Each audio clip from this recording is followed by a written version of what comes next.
Inspiration. Such a demanding thing. Or does it have to be? You can't make something if you're not consuming something. Or I create art in ordinariness. One doesn't have to look very far. Let me say a cosmic phenomenon. In conversations, ideas come to life. All of these things can be well springs of creativity. I want to be able to teach people, inspire people. That's where it all began. Somehow managed to see an opportunity where others didn't. Get it off the ground, people resonate with it, and it's become its own thing. They told a story around it, and that's what really inspired me. There's so many possibilities. It's a very big pond, I guess. Thankful that I got super bored not doing anything, so that made me start putting myself out there. Just be yourself. Just appreciate everything. It's All Material. It's a podcast for and by creatives. My name is Aubrey, and I dare say it's all material. Let's get to the nitty-gritty now, shall we? This episode is in partnership with South Republik. That's South Republik with a K on YouTube and Facebook. It's All Material. Welcome to the show where we talk about all things creative and the other things that come with it. This podcast aims to show some love to artists and creatives all over the world. And today I'm joined by someone who I think you know to be very inspirational. She's the very definition, the very sense of an artist. And I can't believe she's here. Jad Montenegro. Hi, Jad. How's it going? I'm good. Thank you so much for inviting me. And thanks too for saying yes. I know you're really busy and you're still found the time to join me tonight. And I was just wondering, how's the past 2 years been for you? I don't really know how to answer that question. Asking somebody how's the past 2 years been where you had no freaking idea what you were doing? Basically, yeah, that's what the past 2 years have been for me. I've been surviving and trying not to feel too bad about just surviving. Self-preservation has been key, and preservation in the sense of mental preservation, physical preservation. So for the past 2 years, it's been a ride. Yeah, it's really crazy. Everything's been crazy. But right now you're here, and you also mentioned before that you're currently managing an orphanage. So how's that been? It's been crazy. So at the point of the start of the pandemic, that was when I took over as the managing director for an orphanage. And an orphanage is basically like a closed healthcare institution. And so I had and then I was it was hard enough transitioning to be the director of this there's people, their staff who need to follow my authority and whatever, and I'm should I actually be a person in authority? I was thinking stuff like that, and then the pandemic hit. So as if it wasn't hard enough making that transition, COVID-19 hit, and nobody had any idea what to do. What are we gonna do? Do we pull them out of school? Do we tell the caregivers that okay, you cannot go home, or what do we say? So we had to make a ton of changes. I had to basically figure out what to do on the fly. It became easier the following year, but the first year it was crazy. I had to put in place a lot of safety protocols that, it felt like everybody else was just making it up as they went along. Nobody had any precedent, right, for what happened. Nobody had any. There wasn't a COVID-19 handbook from. There was that I could. Yeah. Every couple of weeks they change the stuff, and then hey, you're not allowed to do this again, and oh my god. Exactly. If I could Google what to do in orphanages for COVID-19, I would have done it, but I couldn't. So it was a bunch of Googling stuff and crowdsourcing, asking other people hey, what are you doing? In my it's a good thing that some of my relatives are doctors, So I Oh. got a lot of tips from them on, doffing and safety protocols and entering stuff. And we went on total lockdown pretty much, like no visitors. Yeah, so and I've been really lucky so far that in ever since the COVID-19 pandemic started, we haven't had a single COVID case in our institution, not a single one. Wow. Yeah, I think I was Good on you. Good on you. You guys are doing great. I was extra paranoid. So It helps to be extra paranoid. yeah. All right. So I wanted to talk to you more about your music life. So a lot of people already know you to have achieved so much with your band, like over the past decade. And I just wanted, to kind of review like what the journey has been for you and what your plans are like in the future. So my first question, like, when did you realize that you wanted to become a musician? Mm. It was back in the dark ages, in the beginning of time. It's like this is making me sound like so freaking old. um, but yeah, it was really less of a realization and more like it wasn't like, oh, I'm going to be a musician. I'm going to put out an EP. It wasn't like that. It was more like, oh, here I am. I guess I'm gonna do this. It was really a spontaneous series of people, events, and circumstances that led me on my journey, on my musical journey with my band. And the band's gone through several iterations since it started as well. And it didn't even start as the band that I have now. So it really started when I was in college in UP Diliman. And that was in QC. So QC is pretty big. UP Diliman is freaking big.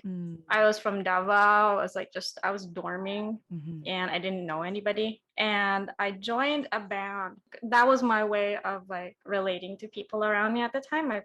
I joined a band called Apollo Creed, and I was their rhythm guitarist.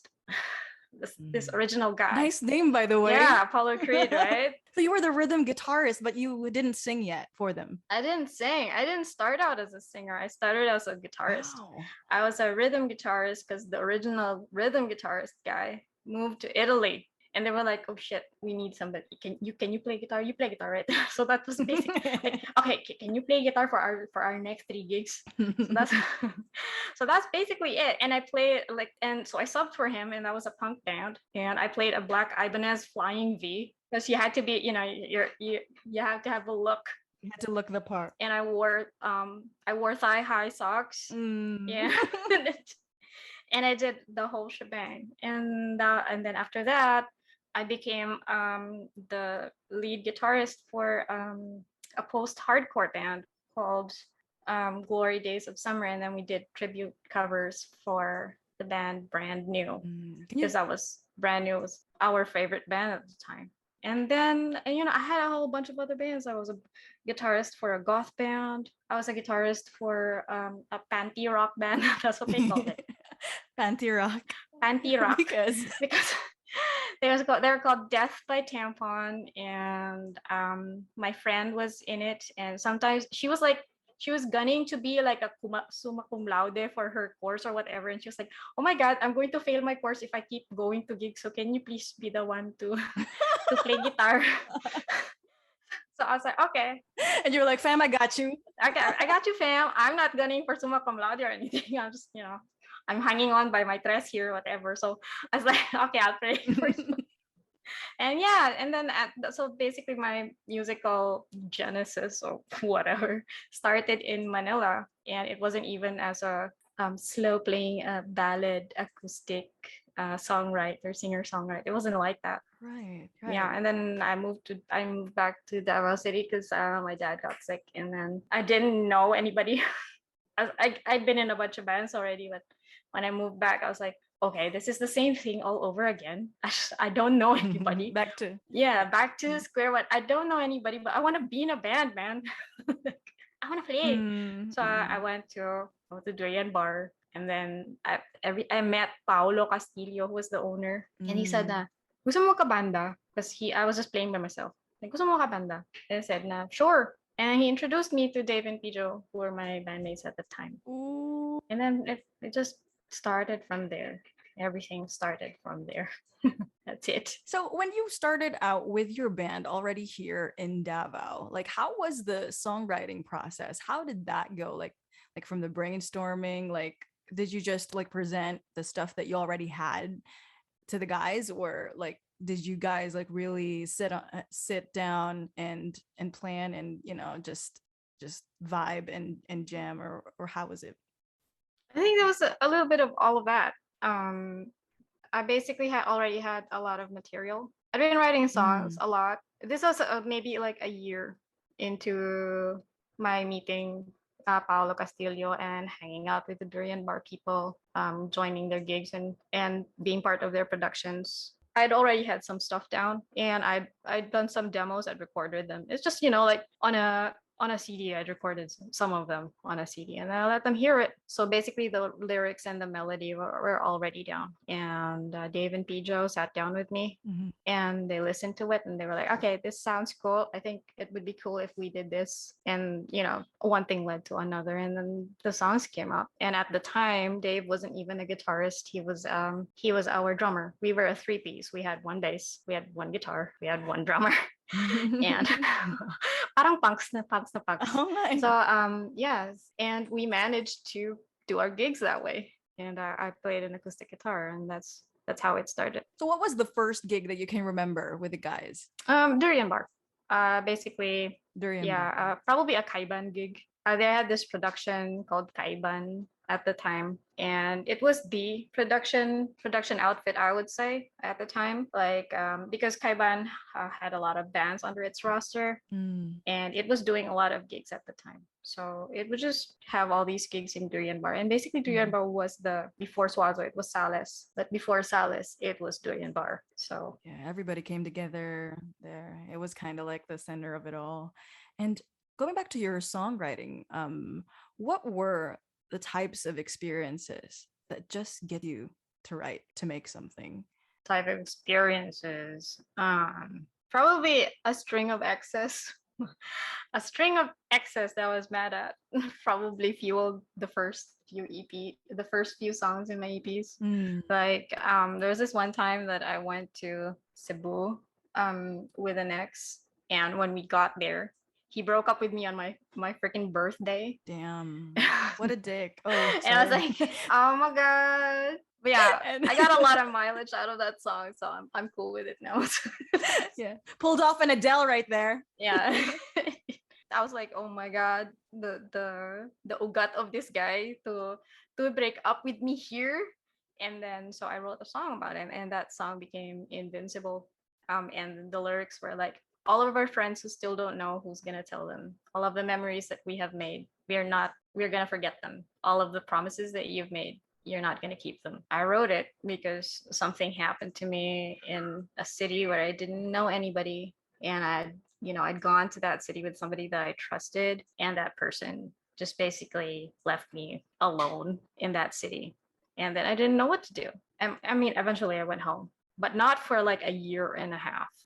I stuck it out there. Yeah. So I was like, I guess I was just being stubborn or something. I was like, I'm not okay. So he broke up with me. Fine. That doesn't mean I need to go home. So I stay there, and I worked there, and I wrote songs there. And yeah, so that's one of the things, like emotional resources are one of the things that leads me to create a song. And then basically anything really that inspires me. And it could even be as inane and mundane as like just a sound that I like. Sometimes I like the sound of this, it could be coins on a pavement or something scraping against something else. That sounds like a cool bass, that sounds like a cool hi-hat or whatever. Yeah. As long as we keep consuming, we get something out of it, and we turn it into material. Yeah, exactly. Everything is material. It's all material. Yes. So with your songwriting, yeah, I'm really curious about how you start a song. Like, I'm not sure if this is like something that someone has already asked you, but like, do you like start with the lyrics, or do you start with like the guitars, or is it the melody? Like, what usually comes first for you? I don't know if it's because I started out as a guitarist, really, and I started out not singing and not being a front person per se, but I tend to write the guitar melodies first. Yeah, I tend to write the chords first because I like, okay, I like how this na na na na na, or like I go like that. I go like that in my head, or now that I used to all write it on a guitar. Now I sometimes write it on a MIDI controller and a DAW, a digital audio workstation. Like I use FL Studio, Ooh, FL. so that's what I use. And sometimes I use iOS stuff. So I had a phase where I used iOS music, and then I would just write down the melodies first. The first instrument that I actually played was not a guitar; it was a keyboard. So sometimes I will write down using a keyboard, using a piano, and yeah, and then I try to find the lyrics that will fit it. Nice, nice. So, how did you manage the songwriting, the whole gigging? Like, how did you manage it along with, like, let's say your day job or your school, or how was it? How was the time management? I wouldn't say that I was like perfect at managing the time. Like, I pissed my parents off a couple times, came home late a whole bunch of Mhm. times, like pissed off my boyfriend, my now husband, who is who was long distance at the time because he was in Cebu and I was in Davao. Oh. And yeah, and he'd call me like really late, like close to dawn, and he'd be like, aren't you going home yet? And I was like, no, we're like the last band in the gig. So I don't think I'm going home. Like, it's 3 a.m. and there's like three metal bands before us. So I'm like, I don't think I'm gonna go. Yeah, so it'd be like that sometimes. And yeah, but it wasn't always like that, so I do my best to go early and end early, but I didn't always do that. I wasn't always a good girl all the time. I mean, whoever is, I know, like, you're right? there to have fun, you're there to talk to people. But as I grew older into it, like as I matured, like I eventually got married, Mhm. I'd be like, okay, can you just put me for the 7 p.m. slot? I don't care if nobody watches this. So I can go home by 12. Adulting be like. Yeah, I feel like, Do you ever get creative block? Are there just some days when you're like, I don't feel like writing right now, or there's just nothing that I can get out of my head? oh yeah, definitely 100, 200, 500%. They're totally days. How do you deal with them? But I guess everybody deals with it differently. I know that my husband, when he's got creative block, he just gets. I hate him because he just gets up off of his chair, and then he takes a nap. And he's the kind of annoying person who can fall asleep in 5 seconds. Oh my. So Sana all. it's super annoying, diba? Right? He's super annoying, and then he wakes up and he's like, "Okay, I got over it." But I'm not like that. I'm not like that at all.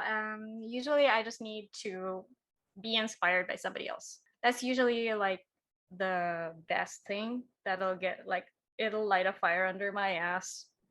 If I don't have any ideas, seeing somebody else have ideas kind of inspires me because, like, look at him. He has ideas. Oh, kaya niya. Bakit ikaw di ay? Yeah, if they can do it, why can't I? Yeah, exactly. And like, oh, gamit niya keyboard lang. Oh, like, so that's like how I would do it. It's more like a reverse psychology or something. I don't know. But yeah, that's mostly it. And then sometimes I just leave the particular field that I'm interested in at the moment. So if I have new creative block in using my DAW, for example, I just stop completely using that, and then I go watercolor something. Like, I work on a watercolor painting, and yeah, Right, a different outlet. yeah, different outlets. Sounds like a great idea. And then I just revisit. Yeah. Can you tell me more about your watercolor art? Like, when did that come about? I haven't been doing it very long. I would not consider myself like an expert or anything. Well, of course, being married, I'm married to a comic book artist, a professional illustrator. So, art's gonna creep up on my life no matter what. There's like a ton of art materials in our house, and I started water, and I was like, okay, I'm also artist. I was like, he's artist, I'm also artist. And so I was like, okay. So I did watercolor, and I've always been interested in drawing. I drew all throughout college. I was a complete weeb in college and drew like anime. Yes, And yes, exactly. It's a weeaboo. And then I drew Kenshin all throughout college and all the other guys I was in love with. And so in 2015, I was like, okay, I'm gonna try to learn watercolor. And fortunately, a Morning Light art shop was also, at its peak, and fueling everybody's art craze at the time. Yes, exactly. Right? Remember Morning Light? So yeah, Mm. we were so lucky to have an art shop in Davao at that time. So everybody was, And with artist grade stuff that really help, make the works look better. yeah, exactly. And I was so I enjoyed myself so much, and I did it so much. I started like 100 days of watercolor thing where I The drew. commitment. Yeah, I painted every single day for like 100 days, and I don't think I finished 100 days, but yeah, it helped me improve a lot, and I figured out what I liked, I figured out what I didn't like, I figured out where I sucked, and eventually I was doing watercolor workshops because I got people were like, oh, you're really good at florals, so can you teach us how to do them? And so I did watercolor workshops on florals for a while, and some of our workmates attended that. Oh, Yeah. nice. Yeah, it was nice. It was fun. Who was your role model growing up, like with your creativity? Can you name anybody? In terms of creativity, I didn't exactly have a role model. My parents were not exactly artist types. My father was economics major. He became a businessman, and my mother was an accountant. So neither of them were particularly in a creative field. But my father played guitar all the time, and he was in a band. And he treated it like something that he could do in his spare time, but he was really good. So he was the first person that I heard sing and play the guitar. And so some of the first songs I learned were songs that he liked, like stuff from David Cross and Alison Krauss and all that stuff, like Americana and bluegrass. I liked a lot of that stuff. He was probably the closest thing that I had to inspiration, really. Cool. Have you ever given yourself like a pseudonym, like ever? Like, or has it always been Jad Montenegro? Actually, I did not want to be known as Jad Montenegro. Like, I was like, having a band name that's your name is like the height of narcissism. I was like, I don't want to be Jad Montenegro band, I don't want like Dave Matthews Band. Yeah, exactly. I want to be something cool. Like at the time, I was like, I want to be, and this was before the Kardashians even became famous. It's like I like this character in the Rats of Nim book, Jenner. There was a rat named Jenner, and he was really cool. And I was like, I want that to be my band name. I'm gonna be Jenner. I want to be Jenner the band. And then the Kardashians reality show came out. I was like, okay, I don't want to be Jenner anymore. And then but I didn't actually want to be named after myself. It just became a thing. Like it spun out of my control, and more people just put my name on the band posters. Like at that point there had been about like, I don't know, 20-30 band posters that had just decided to put my name there. Jad Montenegro is the act playing tonight, and at this point in time she gained like 2 bandmates, so now they're a 3-piece band. So now they're the Jad Montenegro, but they're a band. So it just became like that. It just became like that. Yeah. But if I had to do it all over again, I would have chosen to, just have a different name, not Jenner. Damn it. Definitely not Jenner. Have you had any struggles like as a band? Like, and how were you able to, just soldier through it and overcome it? Oh, definitely. Like the band, like I said before, like the band's gone through several iterations, and it's mostly just because of the passage of time. Like we'd been together for so long, and some of us grew up and grew out of the band. Some of them became a dad. Some of them decided to pursue a different field. One of the challenges, like probably one of the concrete challenges we had was like we joined the Converse competition. We had been contacted by Converse and they were like, okay, we're gonna bring you to Manila and you're gonna participate in this competition. And so we went to Manila. If you can imagine all the logistics of bringing band equipment, drums, guitars, everything, Oh yeah. loading them up and traveling with them in a major metropolis. And we had gigs. We would do like 3 or 4 gigs a night, and they wouldn't be close to each other exactly. That we'd have a gig in QC, and then we'd have another gig in Makati, Oh gosh. and then we would do that on top of the pressure of being in a competition. So we were doing all these little gigs on the side. We were like, oh, we're here in Manila. We have to go to Sagriho. We have to go to 70s Bistro. And then all my friends who are in bandmates, my band friends in Manila, who I do have several of, they were like, okay, you have to go to RQ. You have to play here and you have to. So that was hard on our band dynamic, especially because when you're traveling with people and you're tired every single night, it's hard to be creative. And that was really one of the things that tested our mettle, as a group. When that kind of situation happens, somebody always rises up to be the leader, somebody always rises up as the kind of person who finds out the directions. People's personalities come out in that kind of situation. That was one of the things that was hard as a band.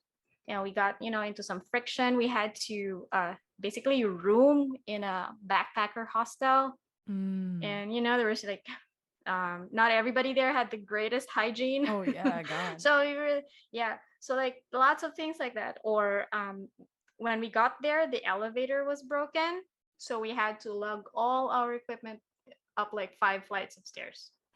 Struggle. It's a struggle. And I was like, oh my God, how do people do this every single day? Like bands who go on tour, they probably do this every single day. I mean, they're probably more cushy, like they have their own van or whatever, and they just sleep in the van, and they have roadies and whatever. And we had none of those. But still, like, that's a lot of pressure. Right. And that really got me thinking, do I want to do that? Do I want to travel and tour with my band for a really long time? You gotta really like these people in order to do that. So yeah. Was it worth it though, the experience, like considering everything that has happened in the Oh yeah, it's definitely worth it. Like there's nothing quite like being in a band. There's nothing like having people. It's like being in a closely knit barkada. You have implicit understandings with each other, because if you didn't, parang tinginan lang, gets niya na. yes, exactly. Ganon. Parang makuha ka sa tingin, but not that way. Like if you didn't have that, you wouldn't be able to make the kind of music that you did. You wouldn't be able to collaborate every single night, because every gig, every performance is basically a collaboration. And you cannot do that day after day, night after night, or even gig after gig if you don't understand these people on some sort of visceral level. And for a short while, I really enjoyed that. I loved that, and that was something special, no matter how hard sometimes things got. So out of all of the features that you guys had, like for press, for media, like which one was your favorite? My favorite, probably the one in Pulp magazine, just because it was Pulp. I was like, oh, that was cool. Pulp magazine, rock and roll. Oh yeah. So I was like, yeah, I love it. Dito ako sa Pulp. Yeah, it was cool. And every time a local publication would put us on the front page, that was cool. I was like, look, mom, mommy, dito ako sa newspaper. Hey, look, ma, I made it. Yeah, exactly. It was a moment like that. Like, look, dad, oh, and then my dad would take pictures of the newspaper and post it on his Facebook. Yeah, so those are my favorites, the ones that my parents liked, because they weren't always like super into everything I did. Like my mom to this day wishes I would just write Christian songs, be the church Christian song leader. But I was like, no, that's never gonna happen. But yeah. So my favorite were the ones that they could be proud of. And when you released your your EP Detours in 2013. Was this before the Converse event, or was this after? I think that was before. Yeah, that was probably before already. I'd already released the EP, and then we did the Converse thing. So it's one thing after another. We had the EP, and then we had the Converse thing. I think I remember an interview that we had right before you guys launched the EP, but I was still connected to a radio station back then. And I remember you mentioned that you guys just recorded it all at home. Yeah. We recorded everything at home. What was it like? There was a lot of people eating at my house every day. And I was like, it was kind of a pain in the ass because like, yeah, there's all these people in your house every day. And I was trying to quit smoking and they would all freaking smoke in my house. I was like, this is not helping me quit smoking. I was like, this sucks.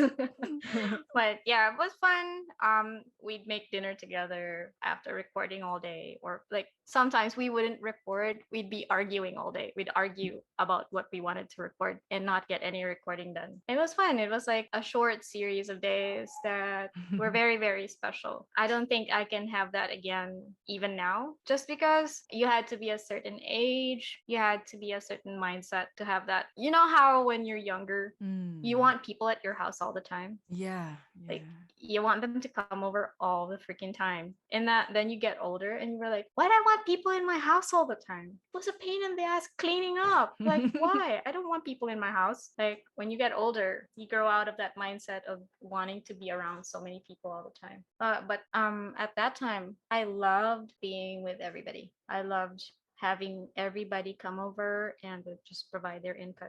Sometimes it wasn't even in my house. Sometimes it would be in my other good friend's house, Maki Serapio. So Maki Serapio is basically like the central hub of all the musicians in our circle. His house was basically like they just show up and then they hang out and then they jam out, and it was like that.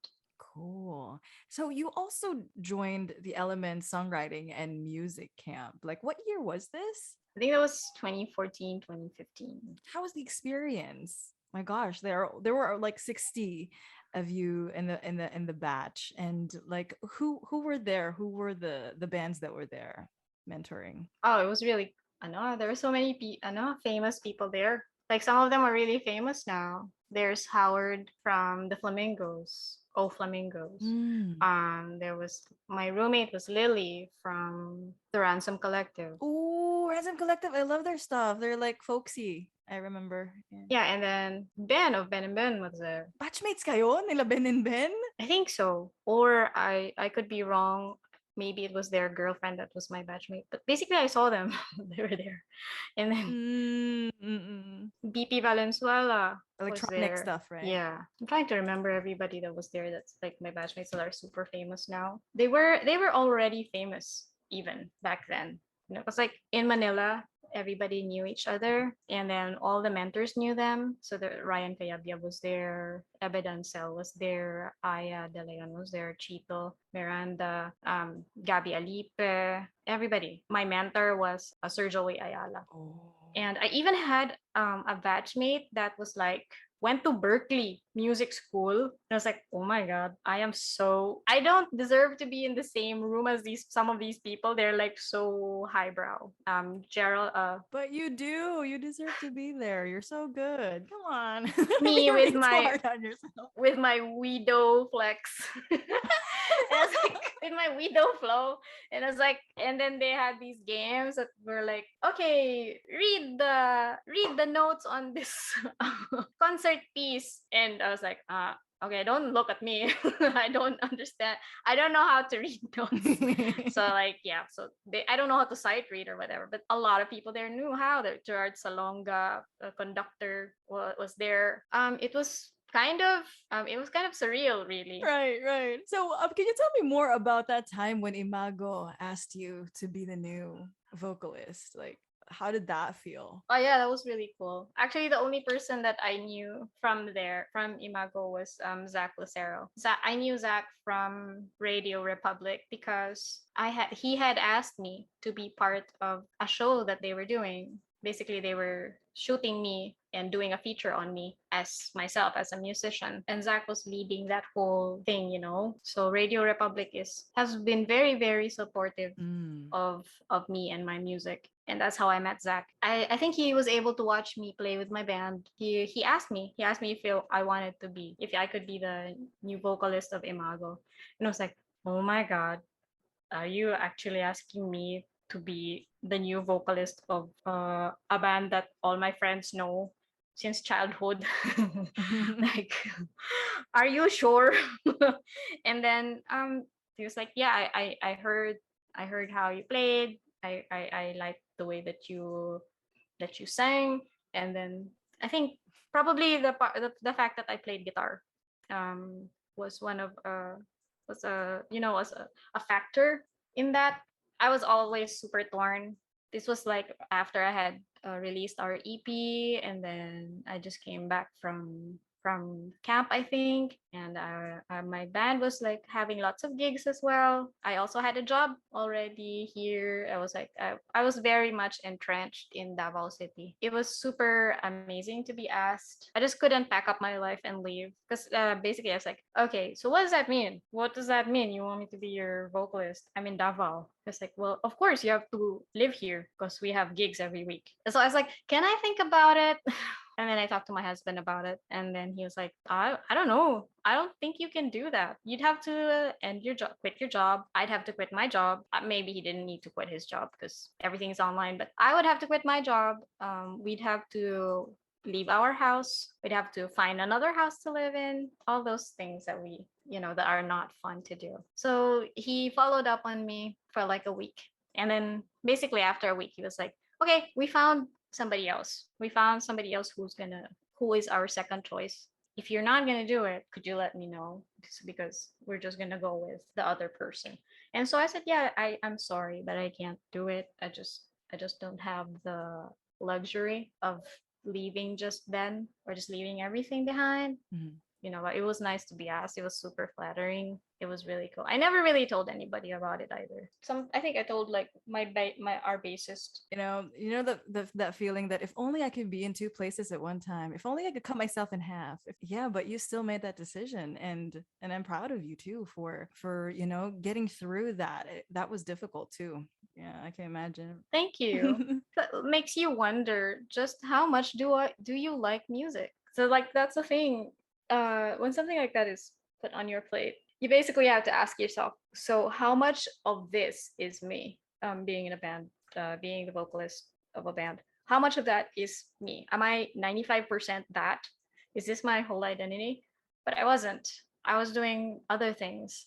I was also a family member. I was a wife. I was working. I was doing other things, and I was a bandmate to my bandmates, so they were my bandmates. It would also mean breaking the news to them and telling them that, sorry, our band is gone. And our band was like at doing a lot of things at the time. Yeah.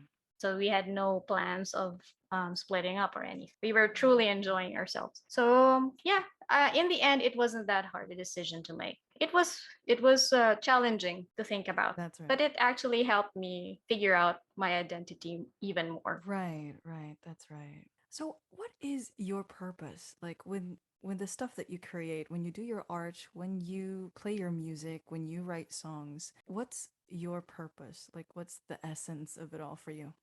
That's a good question. This is the thing about being an indie musician. You really spend a lot of money to make none.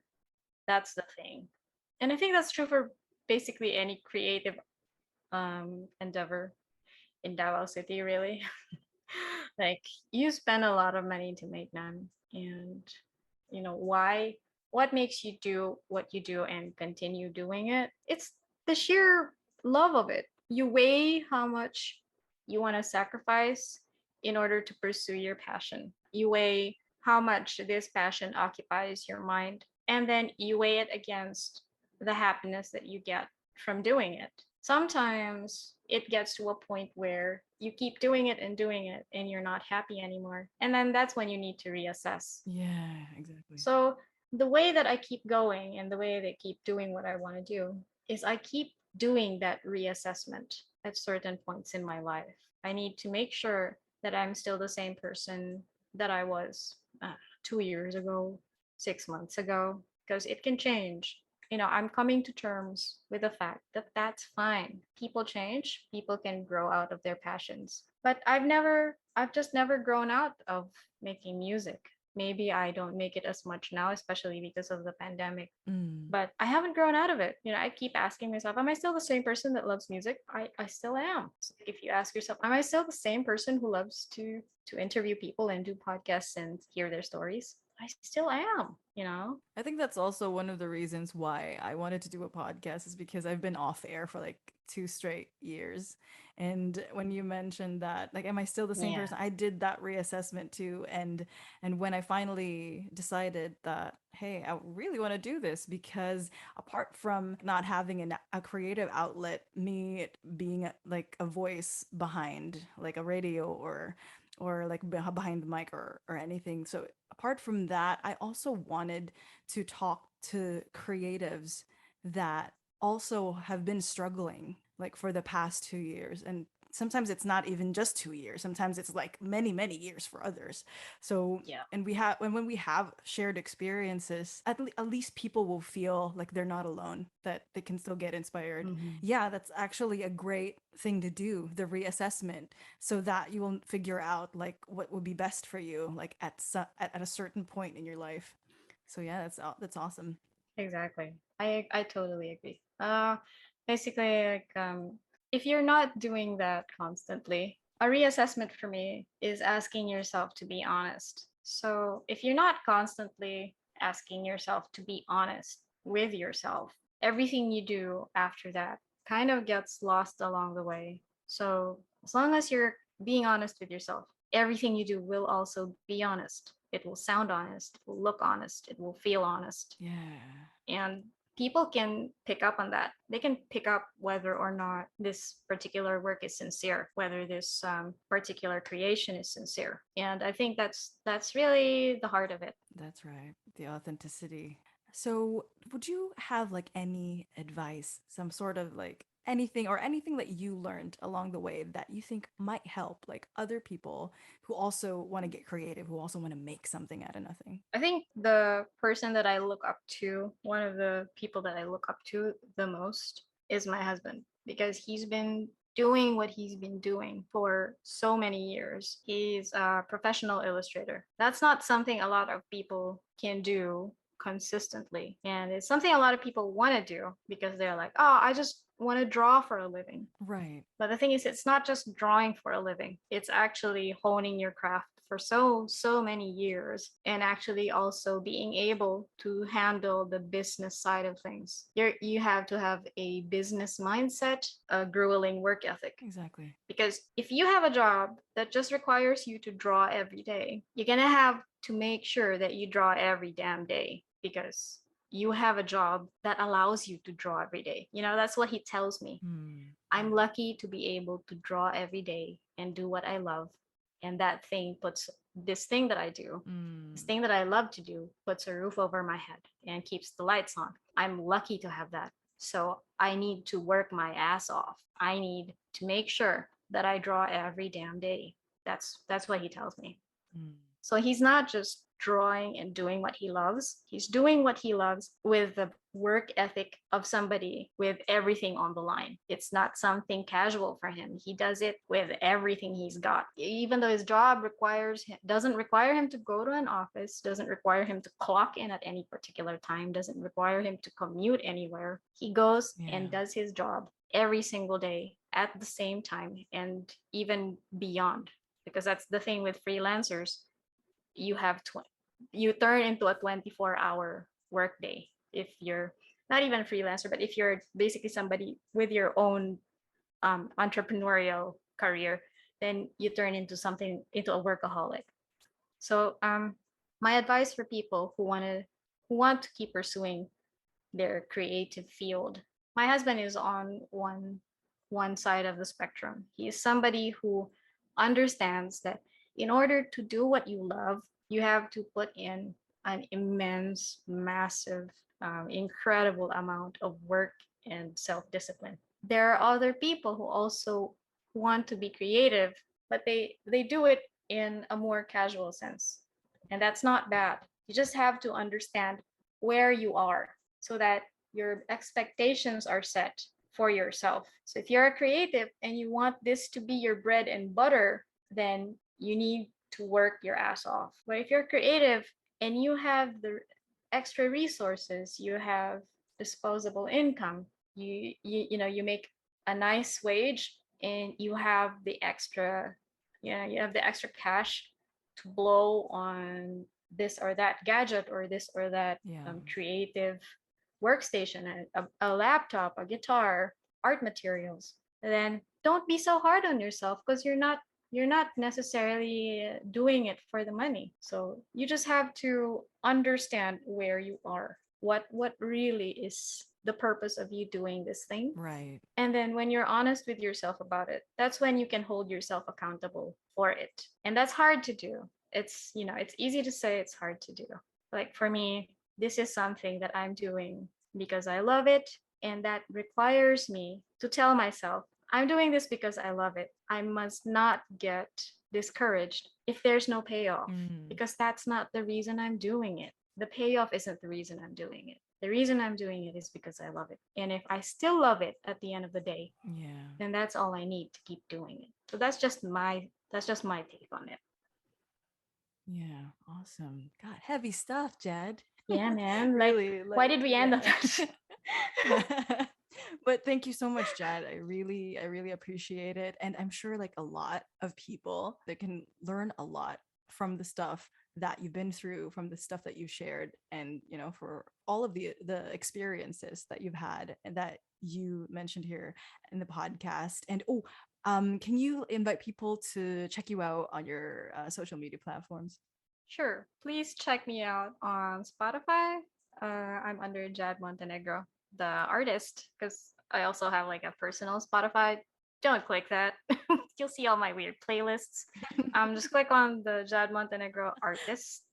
My 2 EPs are there. I'm also on Bandcamp and SoundCloud, although I haven't updated in a while.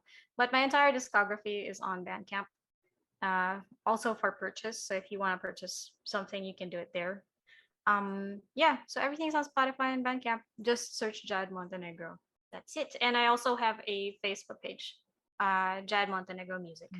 Awesome. That's it. Alrighty. Thanks so much, Jad. I appreciate your time. Thank you. And Thank you for OMG. listening to me blather on. Thank you so much. And thank you too for answering my questions, no matter like whatever I throw at you, you're like so up for it. I prepared everything beforehand. I'm just kidding.